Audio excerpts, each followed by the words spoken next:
Welcome. This is First Lego League Challenge Coach Training 102. We're going to do deep dives on project, robot game, design, and core values.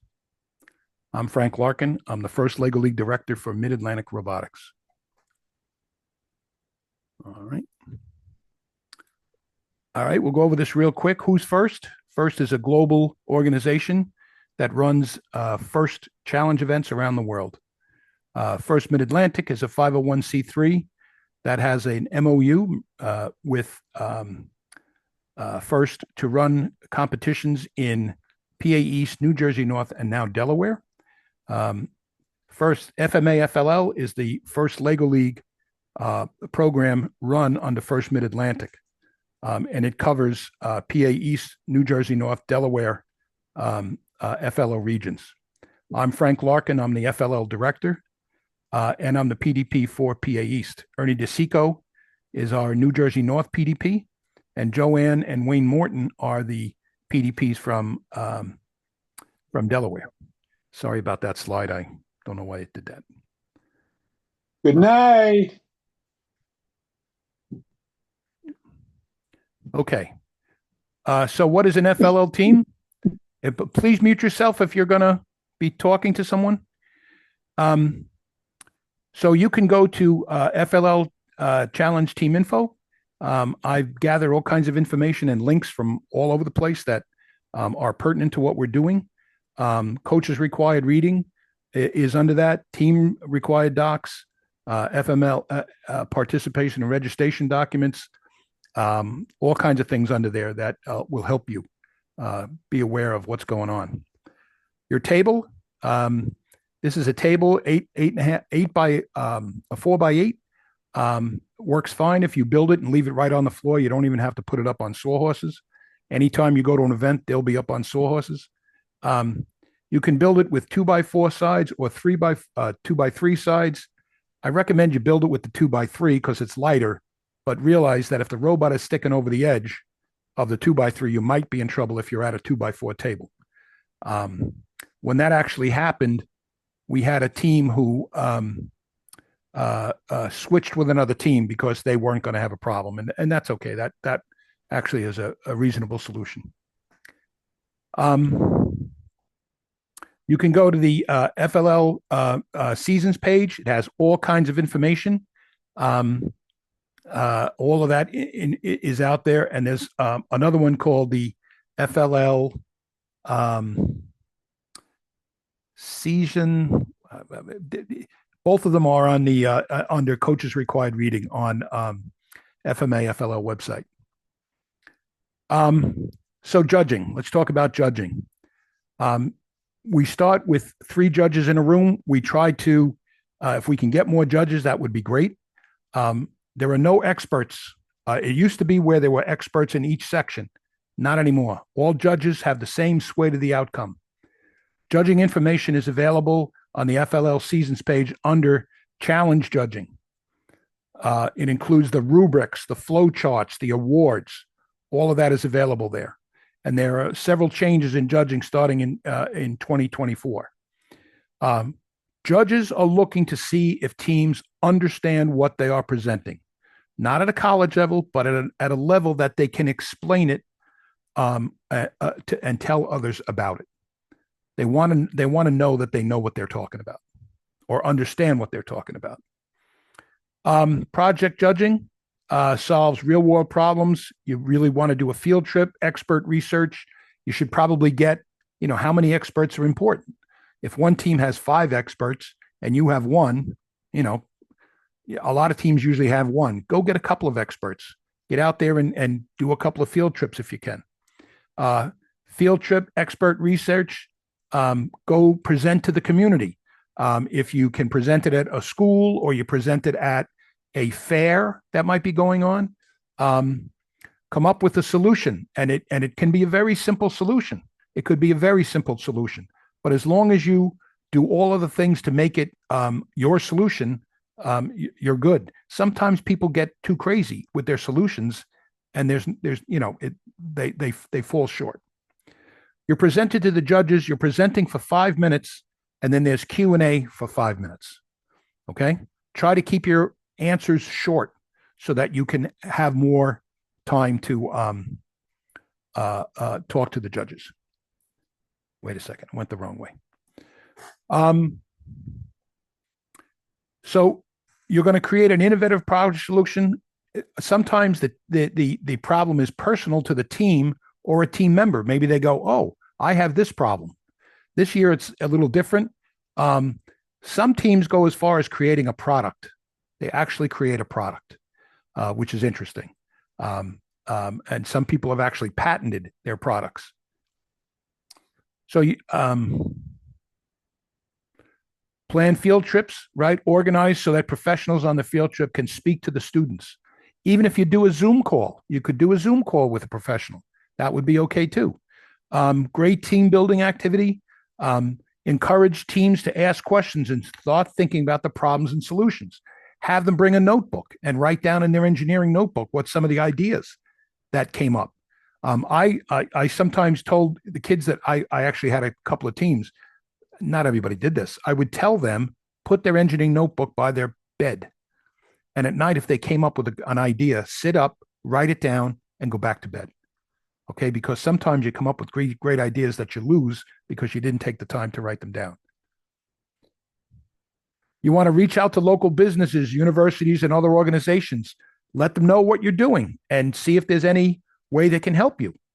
Contact the relevant professionals. Have students consider needs of their community. This season, maybe needs of their community, I don't know, but there might, archaeology is not just about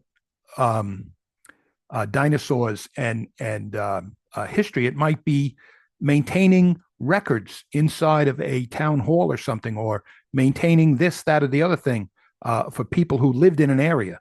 And how could you help that? Right? Organize to having a professional come speak with the students. Or like I said, a Zoom call is a great way to do it because nobody has to go anywhere. They can all attend, right? And your teamwork and a sense of community are necessary. Very important. All right. For this season, like I said, it may not be dinosaur archaeology.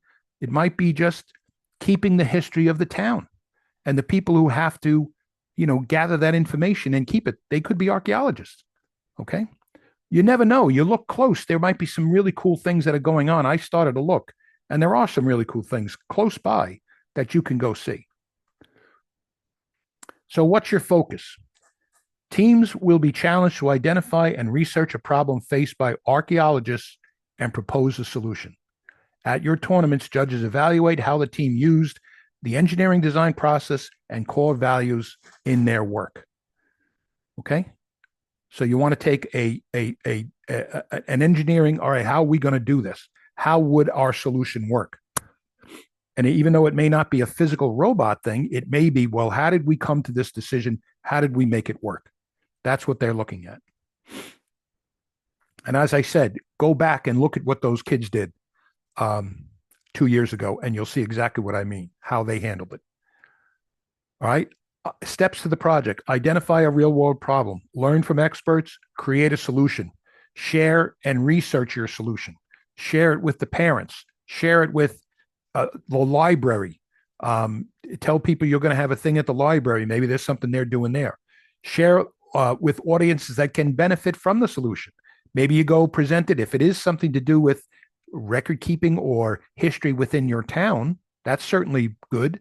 You might share it with the people at a town board meeting, because the audience will be the public, and you might do a 5-minute thing for them. I'm sure they'd love to see it. Sometimes it's a product, and you might want to consider getting a patent. A few teams have actually built products out of this. You don't want to reinvent the wheel. The project should be realistic, scalable, and supported by your R&D, right? You don't want to build a thing for landing on the moon. You might want to do something landing across the street from the town hall. Okay. Build on other ideas and solutions. Maybe somebody started something. You could pick up on that. Okay. The internet is a great service, a great place. And your kids you could say to each kid in the team, I want you to go out and find 5 ideas that we could do it by searching the internet, and come back. And then you could sit there and go through them. Right? Oh, I went the wrong way. So presenting to judges, refer to the FMA FLL Challenge team info pages. There's stuff there that talks about it.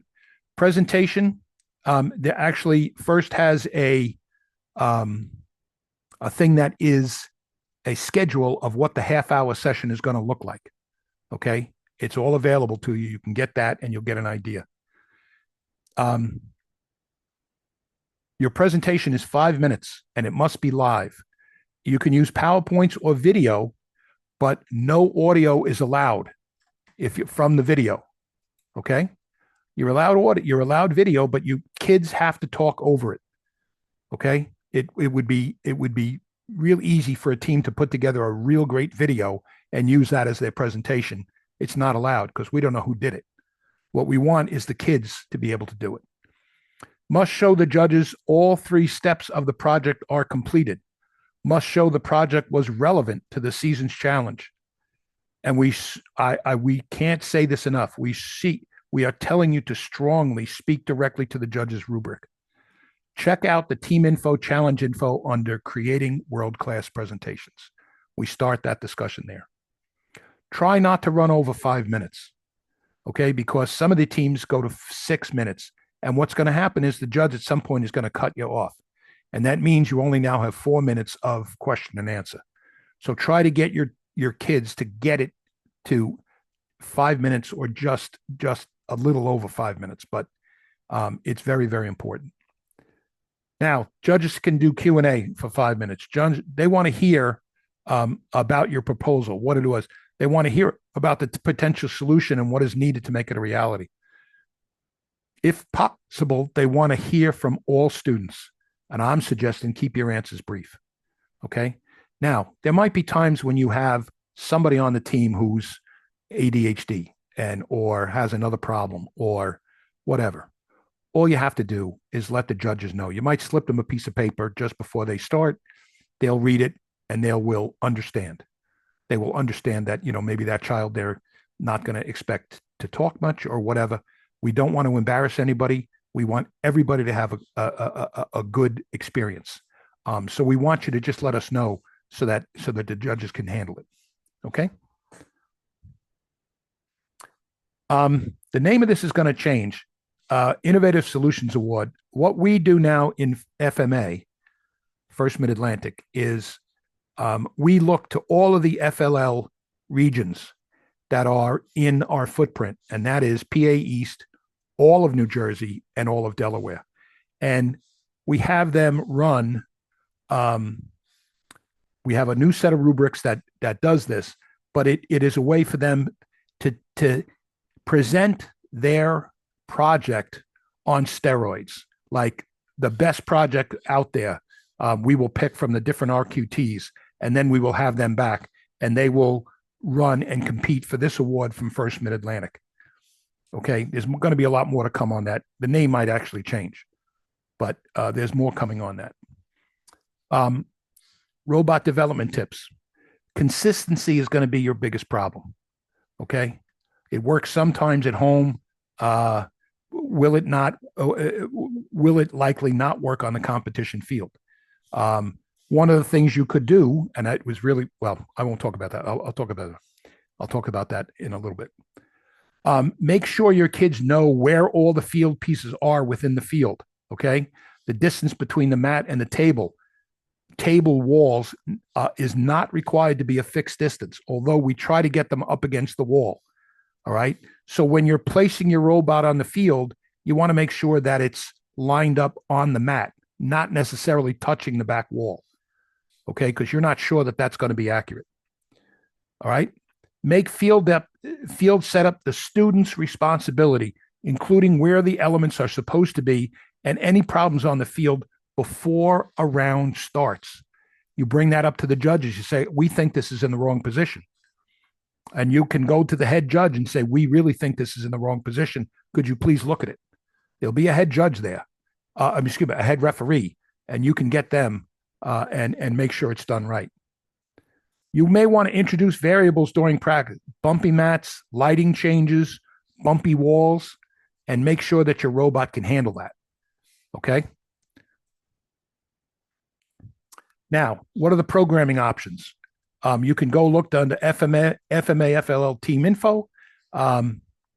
There's the FLL Challenge Programming Wiki that talks about a lot of this. Spike Prime World Blocks called Scratch. That's another way to do it. And Spike Python Knowledge Base. That you can get. There's a link on the thing for that, and it basically tells you how to program in Python on Spike. Okay.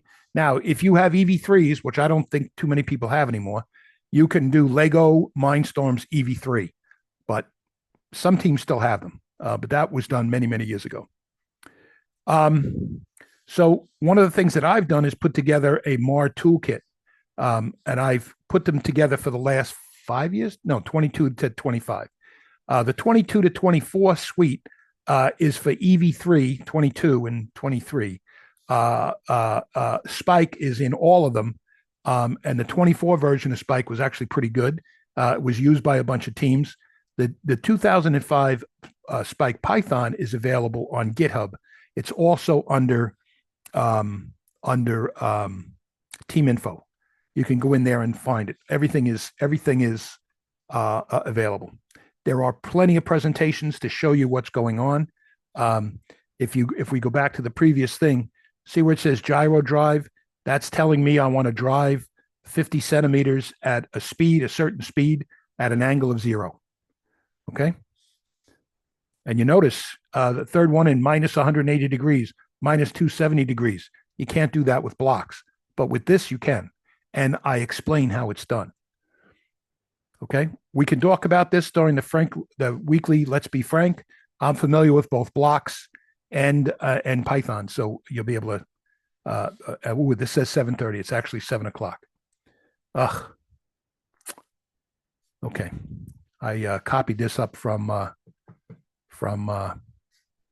PowerPoint. I didn't check this. So you really can. This is when you go to do the robot design judging. You're going to go in a room.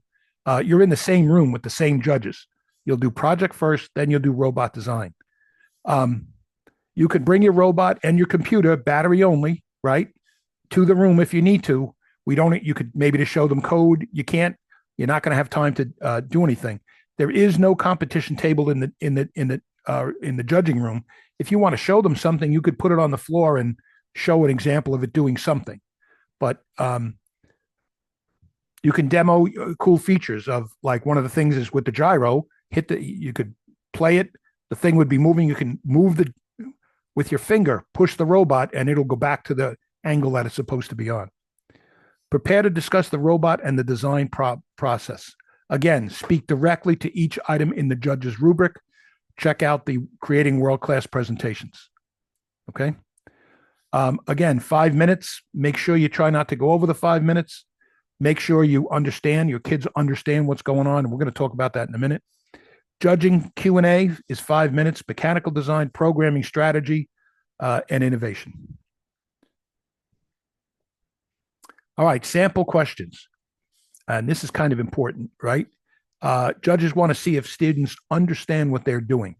Explain how the robot moves around the board and describe how the parts work together to make it move. That's a pretty broad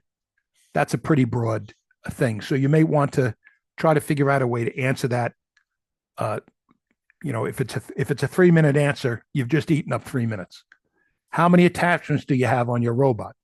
You could have said that in your presentation, and then you wouldn't have to do it here. Okay. How many and what type of sensors do you use? You could say that during your presentation. Did you program using Spike or EV3? Again, you could do that during your presentation. How many programs are stored? Right? You could talk about that, and you see what I'm saying? So the more you talk about, the less they're going to be able to ask you here. How consistent are the programs? Now, they might say, oh, they're very successful. Well, how do you prove that? Well, you could say, well, here's what we did. We did it the same time, and we tried to see what we said that, for example, success was we were within 1/4 of an inch of where we wanted to be. And 80% of the time we did 30 tries, and 80% of the time, or 95% of the time, we were with where we wanted to be. So we think that's pretty successful, right? How many missions were you able to compete? You'd say, well, we went out 3 times, and in those 3 times, we did 8 missions for a total score of 340 points. All right. Are there any features on the robot you feel special or different or clever? Be prepared for that. Yes, we think this is blah, blah, blah, blah, blah, blah, because it lets us do blah, blah, blah, blah, blah. Right? Try to keep your answers short so you can ask more questions. Now, this is an important concept. There's this idea of knowing versus understanding. Okay, a student, our robot uses passive attachments. Judge, well, how does that work? The student who knows, well, they make it easy for us to score points. They really don't know what it is, but they know we've been using the word passive attachments. The student who understands would say they are mechanical solutions designed for specific missions. They have Legos in specific locations to score points on the missions they are used on. And you could show a live example. You could say, for example, we stick a little thing out going here just as we go past this, and it causes that to flip over. That's worth 30 points. See what I mean? And you could say that in a very short and sweet answer. It shows that you understand what it is you're talking about. Again, our robot uses the gyro to navigate. How does that work? Knowing. It knows the angle we are pointed. He knows that, but he doesn't understand it. Student, it gives us the angle we are pointed. We use math to change the power of the wheels to move the robot back to the desired angle as we move. That's the answer. And I have a presentation that shows you how to do that. It's very, very simple. The math is very, very simple. All of that's available. Again, keep your answers short. More questions, right? 15 seconds if you can do it. Half hour if you can do it. 30 minutes if you can do it. 30 seconds if you could do it. Sorry. All right. Keep answers short. Think about understanding versus knowledge of the topic. Do not go into long technical explanation about how it works on electronic or mechanical level. For example, we had a kid tell us, "Oh yeah, it's a piezoelectric device that blah blah blah blah blah blah blah." And we said, "Okay, what is it? What does it actually give you?" And the kid was like, "Oh, I don't know. It gives you a number. In all cases, you're going to get a number from the thing, and that number you do something with it. That's the answer. How you use that number is what's important. What does this device give you, and how do you use it in your program? Teach this to your students. It's very simple. It'll give you back a number or a color or something like that, depending on it, and short details so you know it's understanding. And again, to save time. Now, what happens if a student doesn't know an answer in anything? You don't panic and you don't feel bad. This is new for some of these students, and it's okay. It's okay, right? Simply say, I don't know. Or you say, that is all I know. This will leave more time for questions and other things. So, for example, if another person on the team is an expert on a topic, and maybe that's what you do, you say, well, I didn't really work with that a lot, but over here, this guy knows, and he'll pick it up. Or that person could just go in and say, excuse me, I was the lead on that particular thing. You know what I'm saying? But he should say, excuse me, to show gracious professionalism. And I want to, and I can explain it. Okay. Short, quick answer. The judges are not trying to trip you up. They see so many teams, they want to make sure they got everything out of you they can to give you a fair shot at whatever it is that we're doing. Okay. And we want the kids to feel good after the thing to go out of it. I mean, I've had kids break down crying, and we say, guys, stop. This is not the end of the world. Don't worry about it. If you forgot, it's okay. And I tell them, I was in the cable TV business. One day, I made a mistake and kicked 2 million people off from their videos. And they look at me. Did you get fired? I said, no. We're working in a tough business. All they had to do was go back in and start the movie, and they would pick up where they left off. So it wasn't a big deal. Okay? So relax. Again, core values. This is very important. Core values, gracious professionalism, co-opetition. We want to help each other. All right. And this is judged as part of the robot and design presentations. How do we judge that? We've had teams where one kid dropped his notes and he went down to pick it up and started crying, and the other kids started laughing at him. We said, guys, This is your teammate. Why are you doing that? I mean, that's the kind of stuff you have to make sure they understand. They're all part of the team. So this is the core values that we talk about all the time. That we explore new skills and ideas, innovation, creativity, persistence, uh, learn to impact. We're learning things to improve the world. Inclusion, respect each other and embrace their differences. Right? Teamwork. The stronger we are to work together. We enjoy and celebrate what we do. Right? This is the whole point. The core of gracious brag, respect for feelings and opinions and cultures, right? Respect for equipment, respect for good sportsmanship. Be friendly and polite at all times to people because you never know who's listening. Okay.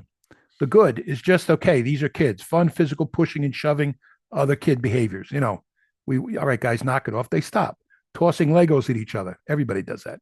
Allow team members to make mistake and make sure we tell them we all make mistakes. Right? Laughing at others' mistakes, negative comments about their robot, their team, their shirt, their man, touching other teams' robot without permission, right? Bumping into them. I never forget the first year we were doing this, we actually had a kid reach his leg out and trip the other team. Because they were all, and everybody was excited carrying this, and the robot fell on the floor and ended up in a million pieces. And we went and had a little conversation with that kid. Any kid that's going to be like that is not going to stay and do this.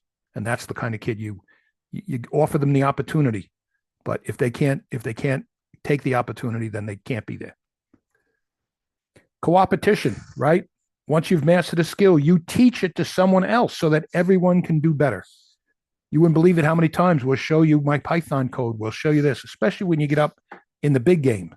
There's always things where we show people what's going on.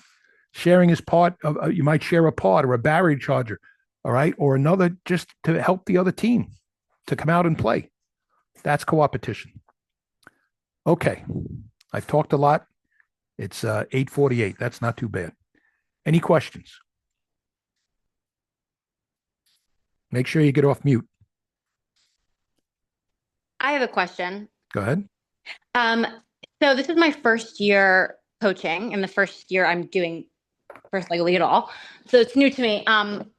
The innovation project and the robot design and games. Yep. Are these are the robot pieces and the missions separate from the innovation project, or are they supposed to kind of be intertwined? Separate. Like, should your innovation project? Separate. Okay. Separate. First realized at first I didn't like the innovation project. Now remember, this was a while ago. But I have come to like it. And that's because when you look at the students that you have, you're going to have students of different desires or different things coming into this. Some of them may not be good at programming and may not be good at building, but they're very good at doing the presentations and doing the work to get that stuff done. And eventually they all learn how to do it, and so it makes them better people.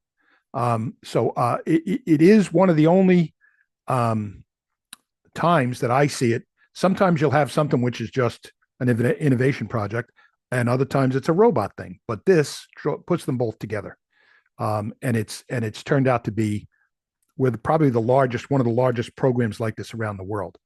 Right now, I think the numbers are 14 to 15,000 FLL teams around the world. So it does not have to do anything with your robot at all.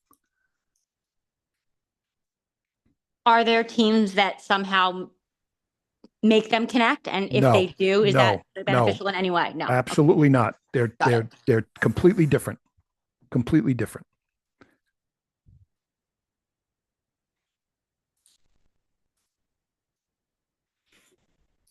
Any other questions? You're going to save them for, let's be frank. That's okay.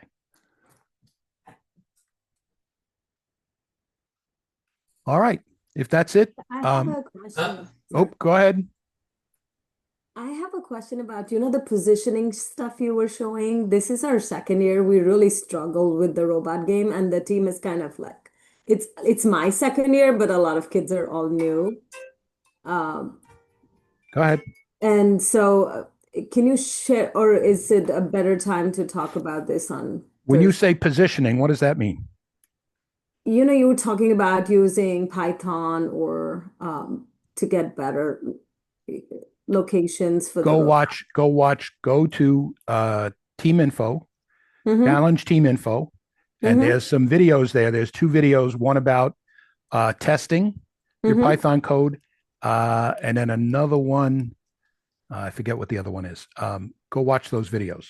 And Okay, then because we used DB3 as last year and we're switching to like Spike, so it's a bit. the Spike Python stuff is good. Um, again, I explain everything to them, to the students at a student level. The I see. math is actually very, very simple in how some of this is done. For example, one of the things in Spike in Spike block code, uh, when you are turning left or turning right with the gyro, the yaw is giving you a number of the angle that you're at, right? So you Mm-hmm. start turning to the right and it goes 0, 1, 2, 3, 4. When you get to 180 and you cross over 180, you now are at minus 179, minus 178, minus 177. So if you like try to turn to angle 190, as soon as you cross over 170, the robot is going to freak out because you're not going to be able to read an angle 190. Right. Right now, you could do the math, subtract whatever it is, and say, okay, I want to be at whatever that is, right? Yeah, In the that's what we minus, did with the EV3 gyro. We haven't done Spike at all. So right? Well, yeah. what I did, I created a method or a function in Python called get yaw. Okay, and you tell me what angle you're going to. Let's say I want to go to 190, and you can read the code. You can actually read the code. In fact, I walk through it. You read the code and you'll see how it does it. I see. Basically, it says if you're going to anything between 180 and 360, so what it does is it takes the yaw that it gets from the gyro. It takes that yaw and takes 360. What is it? 360 plus whatever that is. Now you might say, what the hell is that? Well, Yeah, remember so what I then it's said. a minus, so it took off that much and went to the Well, it's minus 179. mm-hmm. 360 minus 179 is what? 181. 181. Yeah. And it goes right around. And in fact, you can see it in the demos I have. It turns to 180. In fact, I got a little carried away and it'll actually turn to 540 degrees. So you could do whatever you want. The point is, if your kids understand that, because I have an explainer, and the judge says, "What's the coolest part?" You say, "Well, it's kind of the yaw," because what the code does and how it works is it's looking. We tell it what angle we want to be at, and it says, "Okay," it makes sure that it changes the negatives to a value that helps us get to the correct value. Right. And is there any resource we can use for like Python for Spike? Is there any what? Resource we can use for Go look at the thing. Go look okay. at the thing. And There's this a is all million. on the It's all on the website under. Mid-Atlantic. You can go. It's on the midatlanticrobotics.com/FLL, and then you'll see team info, challenge team info, and then look down there. If you have a question, Yeah, call me. sure. Because Okay. they really, worked so hard. Of course, it was EV3 last year, and they worked so hard, and none of like a lot of their stuff did. And like my kids were telling me, we have like PTSD with the krill, looking It's at the true. krill. Oh, you're absolutely right. We don't want to look at krill anymore in our life. Well, you know what? You know what I actually did is I went to a school, and there were 20 kids in the room. I went to a school, and I brought a table. They put their table up, and their table was was an inch higher, was almost an inch and a half higher on one end than the other.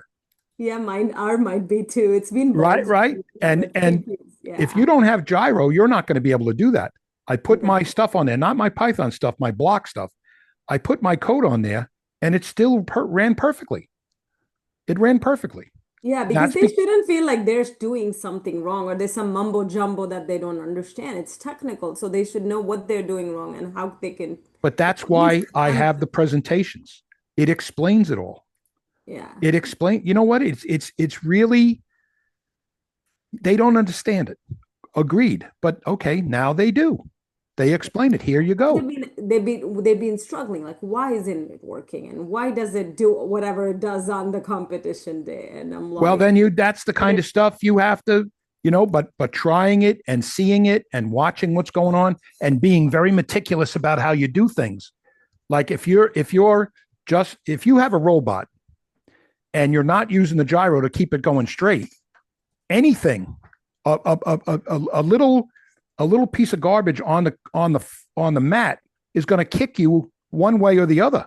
And if you're not correcting for that, you're done. yeah. I Wait mean, we to had see a the gyro, video. but you know the EV3 gyro, right? It's not the best. Well, but even that, I had stuff working with the EV3 and it ran great. But Yeah. what I learned was if you turn too fast, it throws the gyro off. Hmm. So I had things to keep you from turning fast. Hmm. And we got very accurate. Yeah. I mean, we had teams there that had no sensors and they did all kinds of cool stuff with just positioning and how they But got that's the key. You hear what you're saying is there. If you look at the field, if just by having a little thing sticking out over here as you're going past, you hit it, and you'll see that you get 30 points. It's not like you actually have to. You just go by it close enough to be able to hit it. Watch videos online of robots and what they're doing. Oh, we did like some cool stuff like that, but then it would get misaligned because the robot would hit it and it was at not the right, like even if the location was slightly Right. off, it would Well, like try the lose gyro its stuff. position. Yeah. Try the gyro stuff. Right. Yeah. Yeah. You know what I would suggest you do is build a quick base. There are bases. Some of my old presentations had a base that I found online. The one that I use for my testing used the big wheels, and it was the one that came in the Spike Python kit, Mm. and I built that one. Take your time and go look at it. And if you have any questions, if you want, you can come on Wednesday nights or give me a call. I mean, I'll help you. Yeah, I'll put this stuff out for the kids too, and we'll look at it and yeah, it'll be. Thank you. Because they have a whole set of Python. And now I will say this. I did not use some of these things, but they have things called asynchronous and wait and all of this other stuff. That's a little higher education than I felt that these kids should use. They could take the stuff that I've presented and use that stuff, rewrite some of it to use that stuff. But I don't use any of that. Okay. It's basically straight down code. It goes up the top and comes down the bottom. All right. Right. Yeah, because some of our team is new and some like there's a couple of kids that were there last year. At least for them, I thought they should get something out of it where, they don't kind of feel the same way. Like they feel like they learned something new, tried something better. Show them the videos that I have. I will. And Yeah. they'll be, oh my God. I will post for them because some of them are really dying to be like. I have a torture test. One of the things I do is make you make a mat for testing, and I have a torture test, and it starts at some point and it ends up at exactly the same point that it started. Okay. Yeah. Thank you. Good luck. Anybody else? All right. All right. Remember, we have the calls on Wednesdays at 7:00. All right. Thank you, everybody. Good night.